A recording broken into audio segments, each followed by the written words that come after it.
Hello नमस्कार दोस्तों, स्वागत है आप सभी का एजुकेशन फॉर इंडिया के प्लेटफॉर्म पर। इलाहाबाद हाई कोर्ट में इलाहाबाद हाई कोर्ट की एपीएस की परीक्षा जो 2021 में करवाई गई थी, ये इसका प्रीवियस ईयर पेपर है शिफ्ट सेकंड का।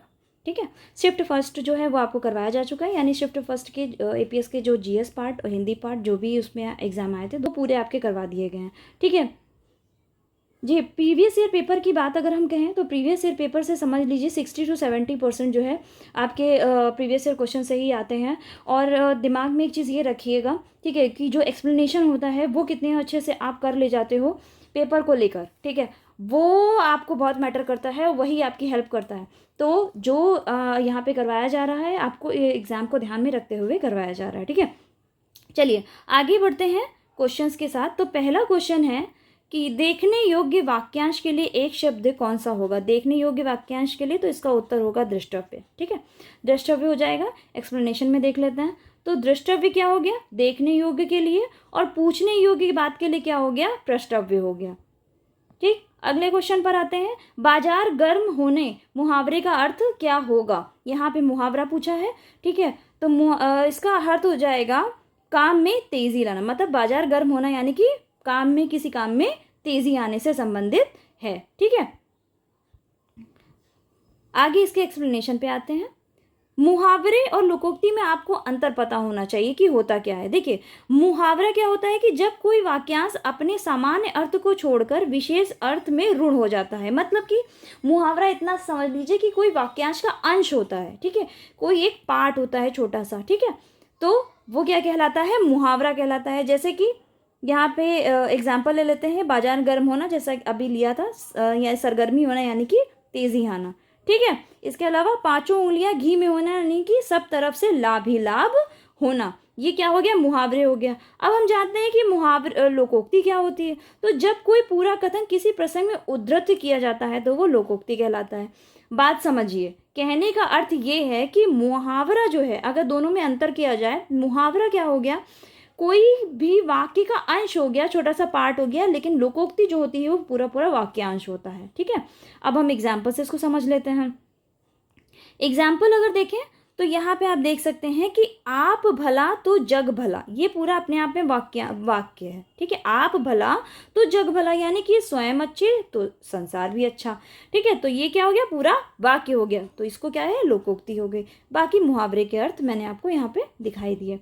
चलिए अगले क्वेश्चन की तरफ बढ़ते हैं। सुरुचि सुवास सरस अनुरागा पंक्ति में प्रयुक्त पूछा गया है कि अलंकार कौन सा होगा। अब यहाँ अलंकार की अगर हम बात करें तो इसमें कौन सा होगा, अनुप्रास अलंकार होगा। अब अनुप्रास अलंकार कैसे पहचानते हैं, देखिए, किसी भी वर्ण का जब प्रयोग एक से ज्यादा बार होता है तो वहां क्या होता है, अनुप्रास अलंकार होता है। जैसे कि स स स, ठीक है, तो यहाँ क्या हो गया, अनुप्रास अलंकार हो गया।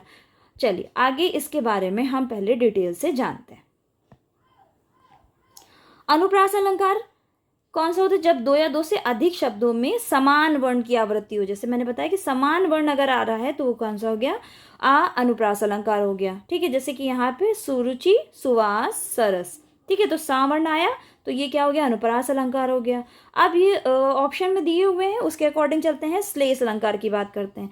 तो श्लेष अलंकार क्या होता है कि जहां कोई शब्द एक ही बार प्रयुक्त हो लेकिन उसका जो अर्थ है हर बार अलग हो जाए। ठीक है, हर बार जो उसका अर्थ जो होता है अलग होता है, तो उसको क्या कहते हैं, श्लेष अलंकार कहते हैं। जैसे कि सुवरन, सुवरन यहाँ एक बार प्रयोग हुआ है कि सुवरन की खोजत फिरत, सुवरन की यानी कि सुंदर वर्ण की खोजत फिरत है। कौन कौन खोज रहा है, कवि सुंदर वर्ण की तरह, मतलब एक अक्षर की तरह खोज रहा है। व्यभिचारी जो है, सुवर्ण जो है वो सुवर्ण क्या लगता है, सुवर्ण एक सुंदर स्त्री लगती है। वहीं चोर को क्या लगता है, सुवर्ण के अंदर, सुवर्ण के अंदर उसको सोना नजर आता है। ठीक है, यहाँ सुवर्ण के तीन अर्थ दिए हैं। कवि के अर्थ में जाए तो सुंदर वर्ण, व्यभिचारी के अर्थ में जाए तो सुंदर स्त्री, चोर के अर्थ में जाए तो स्वर्ण हो जाएगा। वक्रोक्ति अलंकार की बात करें तो वक्रोक्ति अलंकार कौन सा होता है, इसके दो पार्ट होते हैं, एक श्लेष मूला वक्रोक्ति होता है और एक काकु मूला वक्रोक्ति होता है। श्लेष मूला में क्या होता है कि प्रत्यक्ष अर्थ के अतिरिक्त भिन्न अर्थ समझा जाए। यानी कि जैसे कि एक कबूतर देख हाथ में पूछा और कहा कि अपर है। अपर है मतलब यहाँ पे क्या बात कही, अपर है मतलब कहा उन्होंने कि कबूतर है।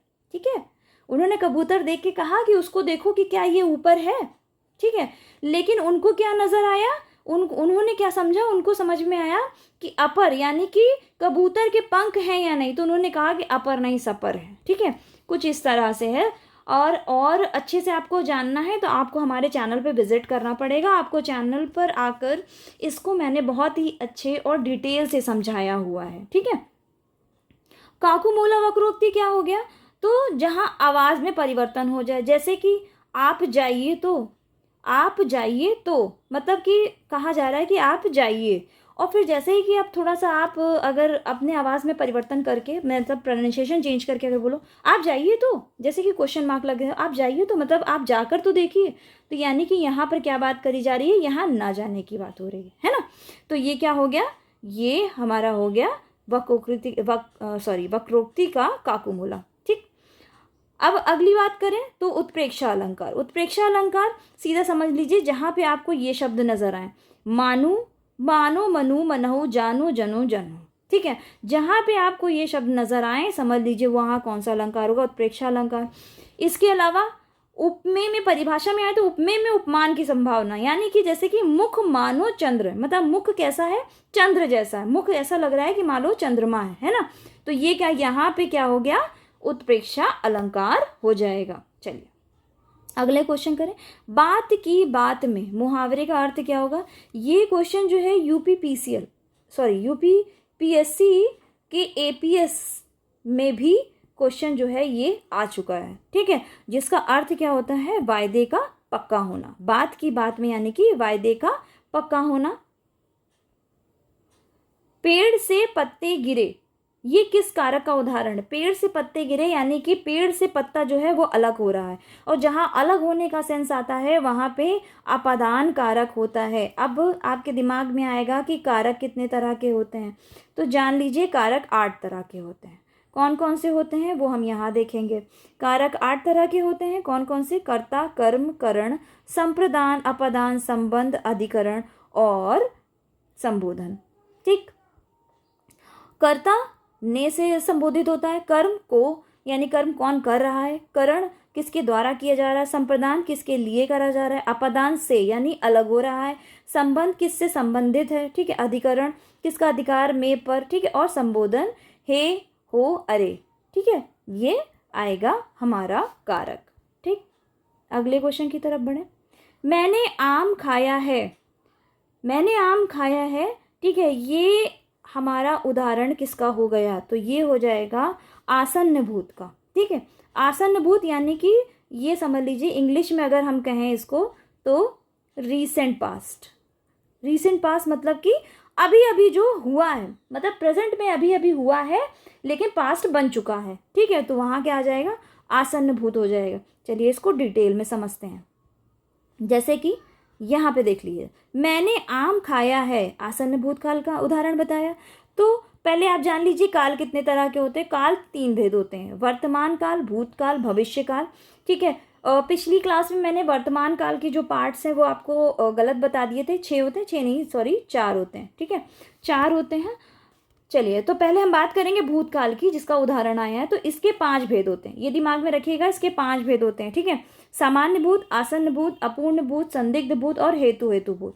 सामान्य यानी सिंपल सा कि सीता गई, ये सिंपल सा है। ठीक है, आसन्न भूत यानी कि अभी अभी जो हुआ है, आम, मैंने आम खाया है। ठीक, अपूर्ण भूत जिसमें काम होने की जो मतलब अपूर्णता है, मतलब कि काम कंप्लीट नहीं हुआ है। ठीक है, तो सीता जा रही थी। ठीक है, हाँ, लेकिन हमको नहीं पता कि जा रही थी कि नहीं। संदिग्ध भूत, सीता जा रही थी, मैंने देखा कि सीता जा रही थी लेकिन वो कार्य जो है कंप्लीट नहीं हुआ। ठीक है, संदिग्ध भूत में आ जाए तो ये डाउटफुल है कि सीता गई होगी, गई होगी, हमें नहीं पता गई कि नहीं गई, गई होगी। ठीक है, हेतु भूत में आ जाए तो सीता जाती। ठीक है, कंडीशनल लग जाए कि सीता जाती। ठीक है, चलिए अगले क्वेश्चन की तरफ बढ़े। तो यहाँ पे हम वर्तमान काल की भी डिस्कशन कर लेते हैं। तो वर्तमान काल में 4 पार्ट आते हैं, सामान्य वर्तमान, तत्कालिक वर्तमान, संदिग्ध वर्तमान और संभाव्य वर्तमान। सामान्य में जैसे कि यह पढ़ता है। ठीक है, तात्कालिक में आ जाए यह पढ़ रहा है यानी प्रेजेंट कॉन्टिन्यूअस। संदिग्ध में यानी डाउटफुल, वह पढ़ता होगा, पढ़ता होगा। ठीक है, संभाव्य में वह पढ़ता हो। ठीक है, हो सकता है कि वह पढ़ता हो। और हो सकता है नहीं भी, ठीक है। तो ये संभावना प्रकट करी गई है। अब आ जाते हैं क्वेश्चन नंबर 57। गायक में प्रयुक्त संधि है यहाँ पूछा है, तो यहाँ पे गायक में संधि कौन सी हो जाएगी? अयादि संधि हो जाएगी। संधि में अगर हम आए तो संधि के 3 प्रकार होते हैं, कौन कौन से? स्वर संधि, व्यंजन संधि और विसर्ग संधि। स्वर संधि में स्वर से स्वर मिलता है, ठीक है। व्यंजन में व्यंजन के बाद स्वर या व्यंजन आए तो व्यंजन संधि, और विसर्ग में विसर्ग प्लस स्वर या व्यंजन आए तो वो विसर्ग हो जाएगा, ठीक है। अब हम स्वर के पार्ट कर लेते हैं। तो स्वर के 5 पार्ट होते हैं, दीर्घ संधि, गुण संधि, वृद्धि संधि, यड़ संधि और अयादि संधि। तो यहाँ बात हो रही है अयादि संधि की। इसके अलावा डिटेल में अगर आपको संधि पढ़नी है तो आप चैनल पर विजिट करिए, आपको हिंदी का पूरा चैप्टर मिलेगा, ठीक है। तो यहाँ अयादि संधि की बात करें तो जहाँ ए ओ औ और इसके बाद अन्य कोई स्वर आए तो वहां पे क्या हो जाएगा? अयादि संधि होएगी। जैसे कि ए का क्या हो जाएगा? ए हो जाएगा, ए का क्या हो जाएगा? आय हो जाएगा, ओ का अव हो जाएगा और ओ औ का आव हो जाएगा। जैसे कि उदाहरण देख लेते हैं, गए आया, ठीक है। यहाँ पे क्या आया? ए आया, ठीक है। अब इसके आगे अन्य स्वर आ गया, आ गया, अक हो गया, तो यहाँ क्या बन जाएगा? ए का क्या हो रहा था? आय हो रहा था, तो यहाँ क्या बन गया? गायक बन गया, ठीक है। इसी से पौ से अक मिला तो पावक बन गया। चलिए अगला क्वेश्चन है, अध्यापक शब्द का स्त्रीलिंग बताना है। तो यहाँ पे देखिए दोनों ऑप्शन एक जैसे हो गए, ठीक है। उत्तर दोनों ही है, ठीक है, क्योंकि एक ही जैसे आंसर है। यहाँ पे टाइपिंग एरर हुआ है, तो अध्यापिका इसका क्या हो जाएगा? स्त्रीलिंग हो जाएगा। अगले क्वेश्चन, व्यक्तिवाचक संज्ञा शब्द का चयन करना है। तो बताना है कि इसमें व्यक्तिवाचक क्या है। तो रक्षाबंधन जो है ये व्यक्तिवाचक संज्ञा है, ठीक है। कैसे? चलिए बात करते हैं। पहले जानते हैं संज्ञा क्या होता है। तो संज्ञा जो किसी व्यक्ति, स्थान या वस्तु का बोध करा है उसे संज्ञा कहते हैं। जैसे कि राम, गंगा, पटना, ठीक है। ये क्या हो गया? इसके अंतर्गत संज्ञा में देखा जाए तो इसके 5 पार्ट होते हैं, व्यक्तिवाचक, जातिवाचक, द्रव्यवाचक, समूहवाचक और भाववाचक, ठीक। व्यक्तिवाचक का जो हमारा उदाहरण था वो क्या था?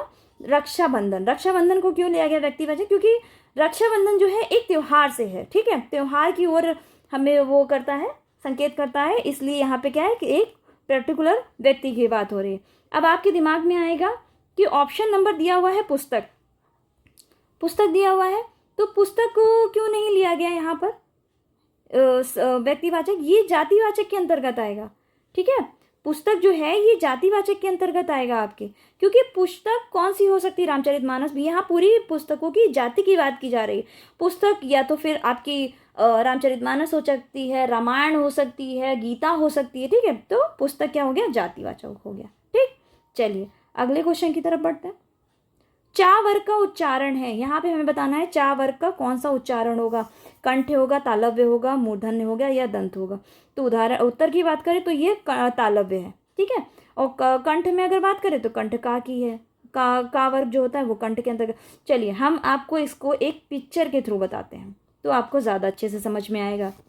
देखिए जब हम बात करें कि तालु की, तालव्य, ठीक है, तो यहाँ पे कौन कौन सा आ रहा है? छोटी ई, बड़ी ई, यानी कि ये स्वर हो गया, चा वर्ग हो गया, या और शा आता है, ठीक। इसके अलावा कंठ की बात करें, देखिए कंठ का मैंने बोला था कि का वर्ग आता है, का वर्ग होता है, आ और आहा होता है, और इसके अलावा क्या हो जाता है? इसके अलावा हा हो जाता है, ठीक। मूर्धा की बात करें तो इसमें टा वर्ग आता है, ठीक है, मूर्धा में टा वर्ग आता है। और वहीं पे हम दंत की बात करें तो दंत में ता वर्ग आता है, ठीक है। ये एक छोटे छोटे एग्जाम्पल्स थे इन्हें हम, इसके अलावा और क्या कहते हैं? इन्हें हम स्पर्श व्यंजन भी कहते हैं, ये याद रखिएगा, ठीक है। टा वर्ग हो, चाहे पा वर्ग हो, चाहे चा वर्ग हो, चाहे का वर्ग हो, चाहे ता वर्ग हो, ये सभी जो हैं किसके अंतर्गत आते हैं? ये सभी स्पर्श व्यंजन के अंतर्गत आते हैं, ठीक है। और इनकी संख्या कितनी होती है? इनकी संख्या 25 होती है। और डिटेल में पढ़ने के लिए चैनल पर विजिट करिए, इससे संबंधित मैंने पूरा चैप्टर डाला हुआ है, ठीक है। वहाँ से आपको बहुत अच्छे से वर्णमाला का जो है चैप्टर है वो समझ में आ जाएगा। वो मैंने UPSSC के थ्रू डाला हुआ है, हिंद वर्णमाला, ठीक है। वहाँ पे आपको पूरी डिटेल मिल जाएगी। इसके अलावा जल्द ही जो आपके हाईकोर्ट की जो RO है, ठीक है, इसके भी हिंदी के चैप्टर जो हैं पूरे करवाए जाएंगे। तो जैसे प्रीवियस ईयर करवाया जा रहा है पहले आप उसको देखिए, ठीक है। जो भी आपका चैप्टर फंसता है अभी के लिए वो UPSSC के में जो पूरी हिंदी करवाई गई है वहाँ से आप देख सकते हैं, क्योंकि इसके चैप्टर उसके चैप्टर लगभग सेम है, ठीक है। तो मिलते हैं अगली क्लास में धन्यवाद, थैंक यू सो मच आप हमारा जुड़ने के लिए, हमसे हमारा सहयोग करने के लिए। और जैसा कि मैंने बताया है कि प्लीज़ प्रीवियस ईयर को बहुत अच्छे से करिए, क्योंकि इसका एक्सप्लेनेशन ही आपके लिए मैटर करता है। यहीं से जुड़े क्वेश्चंस जो है आपसे पूछे भी जाते हैं, तो अगर ये अच्छे से कर लिए तो आपके लिए आधा कॉम्पिटिशन यूँ ही ख़त्म हो जाता है। ठीक है, नमस्कार, मिलते हैं अगली क्लास में।